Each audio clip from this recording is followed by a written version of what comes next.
नमस्कार दोस्तों, ओम नमः शिवाय। स्वागत है आप सभी का इस नए वीडियो में।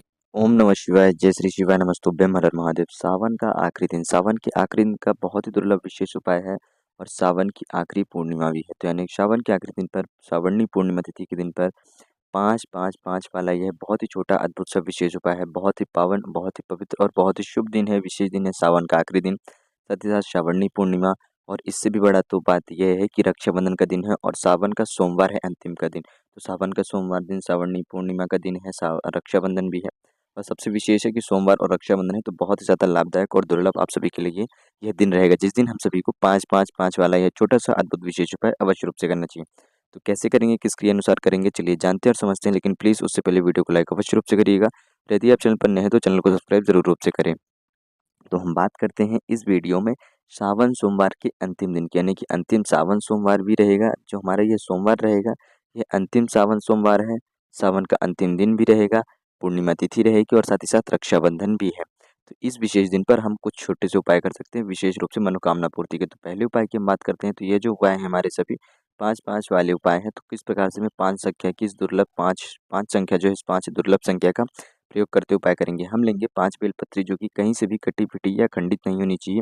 अच्छे से शुद्ध बेलपत्री लेंगे। साथ में लेंगे थोड़ा-सा चंदन, 1 से 2 चम्मच, और उसको घोल करके लेपन तैयार करेंगे। अब जो हमारे पास ये बेलपत्री है, इस बेलपत्री में हमें टिकी लगानी है।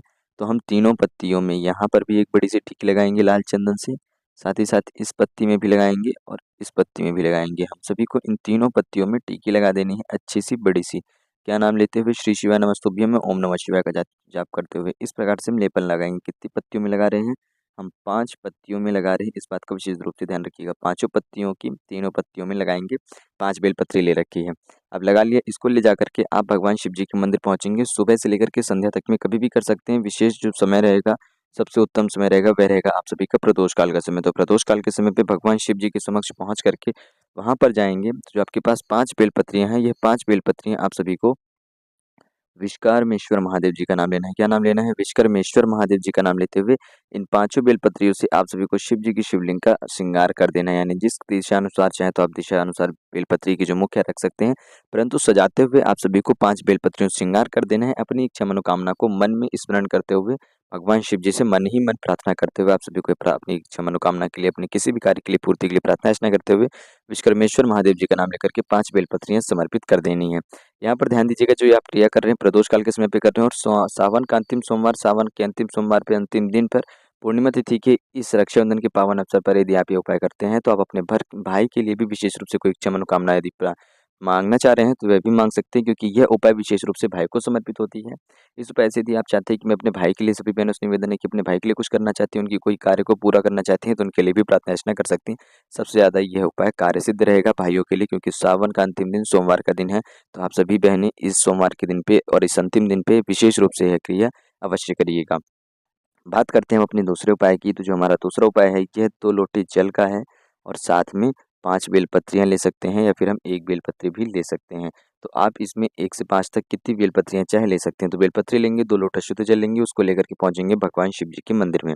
मंदिर में पहुँच गए हैं, प्रदोष काल के समय पे यदि इस उपाय को कर पा रहे हैं तो बहुत अच्छी बात है, क्योंकि प्रदोष काल के समय पे जल अर्पण करने की अनुमति हर मंदिर में नहीं होती है। तो किसी ऐसे मंदिर पे जाइएगा जहाँ पर आप जल अर्पण कर सकें, क्योंकि यह जो क्रिया है पूर्णिमा तिथि को आप सभी को प्रदोष काल के समय पे ही करनी है, अर्थात संध्या के समय पे शाम 6 बजे से लेकर के 7 बजे के बीच में आप यह उपाय करेंगे 19 अगस्त को, रक्षाबंधन के दिन पे, सावन सोमवार के अंतिम दिन पर। और सावन का अंतिम सोमवार भी है, तो सावन के अंतिम सोमवार पे तो यह उपाय अवश्य रूप से करने चाहिए। आप क्या करिएगा, आप जैसे ही मंदिर पहुंचेंगे तो सबसे पहले आप सभी को वह जो बेलपत्री समर्पित करनी है, भगवान शिव जी के समक्ष खड़े होंगे। अपना जो मुख है वह उत्तर दिशा, अर्थात नॉर्थ नॉर्थ डायरेक्शन की तरफ रखिएगा। नॉर्थ डायरेक्शन की तरफ अपना मुख करते हुए, उत्तर दिशा की तरफ अपना मुख करते हुए आप सभी को बेलपत्री समर्पित करनी है। डंडी आपकी बिल्कुल विपरीत रहनी चाहिए और पत्ती आपकी तरफ रहनी चाहिए। ये आप खड़े हैं यहाँ पर, तो पत्ती का मुख आपकी तरफ है। इस प्रकार से बेलपत्री समर्पित करेंगे। कितनी? या तो 1 समर्पित करें या उसी के ऊपर 5 समर्पित कर दें। एक के ऊपर 1 समर्पित करते हुए 5 बेलपत्रियाँ कर लें।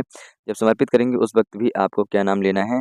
एकांक्षी महादेव जी का नाम लेंगे। ध्यान दीजिएगा, आपको आगे लिखा हुआ मिलेगा।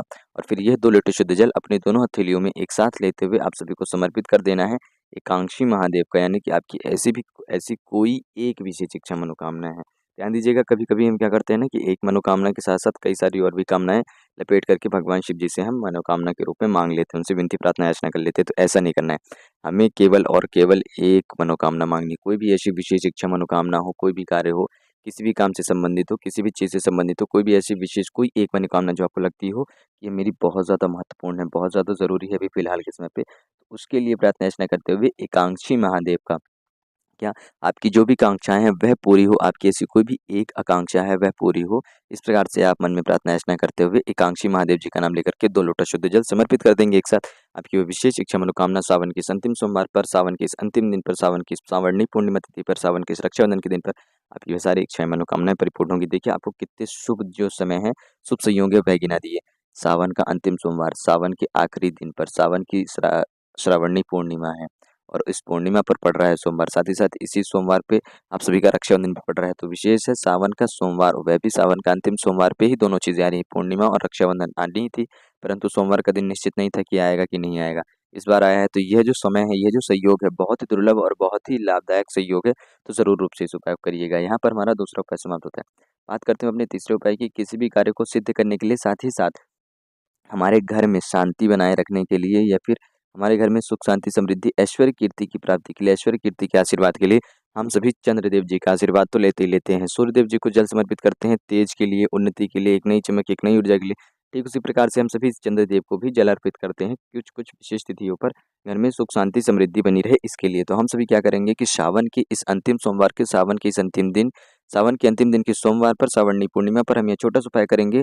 पूर्णिमा तिथि पर चंद्रदेव जी को समर्पित करते हुए क्या करेंगे, एक जल का पात्र लेंगे, उसमें 5 चावल के दाने डालेंगे, एक सफ़ेद पुष्प लेंगे और थोड़ा-सा इसमें जल और कच्चा दूध, हो सके तो कच्चा दूध भी मिला सकते हैं। यानी कि विशेष रूप से आप हो सके तो प्रयास करिएगा कि दूध का भी मिश्रण कर सकें। दूध प्लस जल का मिश्रण करके 5 चावल के दाने और 1 पुष्प इस जल के पात्र में डाल करके आप सभी जाएँगे अपने घर की छत पर या बालकनी पर, जहाँ पर से आप चंद्रदेव जी का अच्छे से साक्षात रूप से दर्शन कर पा रहे हों, और वहाँ पर खड़े होकर के आप सभी को अर्घ्य देना है। सबसे पहले क्या करेंगे कि आपके पास जो यह पुष्प है, इस पुष्प से जल निकाल करके चंद्रदेव की ओर देखते हुए आपको छिड़काव करना है। चंद्रेश्वर महादेव जी का नाम लेंगे। क्या नाम लेंगे? चंद्रेश्वर महादेव जी का नाम लेते हुए आप सभी को छिड़काव करना है। जल का छिड़काव कर देने के, पुष्प से जल छिड़काव कर देने के बाद चावल मिश्रित, कच्चे दूध मिश्रित, यह संपूर्ण जल आप सभी को वहीं पर अपने जिस प्रकार से आप सूर्यदेव जी को अर्घ्य देते हैं, तो पूर्णिमा तिथि पर आप चंद्रदेव जी को रात्रि के समय पे अर्घ्य दे देंगे। किस समय पे देंगे रात्रि के? देखिए रात्रि के आप 8:30 बजे से 9 बजे के बाद कभी भी इस क्रिया को कर सकते हैं। जब भी आप करेंगे तो हो सके तो यदि नहाकर कर पा रहे हैं तो बहुत अच्छी बात है, गर्म पानी कर लीजिए और स्नान करके करें तो बहुत ज़्यादा दुर्लभ और लाभदायक रहेगा। अन्यथा आप हाथ पैर धुल के अपने कपड़े, अपने वस्त्र को चेंज करके, बदल करके, दूसरे कपड़े पहन करके साफ-सुथरे उससे आप ये क्रिया कर सकते हैं, जल अर्पण कर सकते हैं। हो सके तो प्रयास करें, जो भी लोग रात्रि के समय पे आरती करते हैं ना 8 बजे, उसके बाद जाएँ तो आरती वगैरह पूजा करने के बाद भगवान चंद्रदेव जी को जल समर्पित कर दीजिएगा, जो कि दूध वाला जल होगा। ठीक प्रयास करिएगा कि कच्चा दूध हो, गाँव वाले लोग कच्चे दूध का प्रबंध तो कर सकते हैं संध्या के समय में जब गौ माता जी दूध देती हैं, कामधेनु जी। और सुबह-सुबह जो बाहर के लोग हैं, तो वे संध्या के समय पे क्या करें कि बाहर से दूध खरीद करके लाएँ और उसका प्रयोग करें डेयरी के दूध पे, लेकिन कच्चे दूध का मिश्रण करके ही आप अर्पित करिएगा। पक्का दूध मत अर्पित करिएगा कि गर्म किया हुआ दूध अर्पित कर रहे हैं, और चावल सहित अर्पित करिएगा। दूध और जल जब अपना अर्पित कर दें, चावल जल के पात्र के अंदर रह जाए तो उसको निकाल करके जो चावल के दाने हैं वे छिड़काव कर देने हैं, और चंद्रेश्वर महादेव जी का नाम लेते हुए आप सभी को प्रार्थना अर्चना करनी है। देखिए ऐसा करने से आपके घर में सुख शांति समृद्धि ऐश्वर्य कीर्ति टिकती है, और जो भी दरिद्रता है, जो भी कलेश है, जो भी दुख है, वह सावन की समाप्ति, जिस प्रकार से धीरे धीरे सावन समाप्ति हो रहा जा रहा है, उसी प्रकार से हमारे जीवन से, हमारे घर से हर प्रकार के ग्रह कलेश, दुख, दरिद्रता, इन सारी नकारात्मक शक्तियों को अपने साथ लेकर के चला जाता है। तो यहाँ पर हमारा तीसरा उपाय भी समाप्त होता है।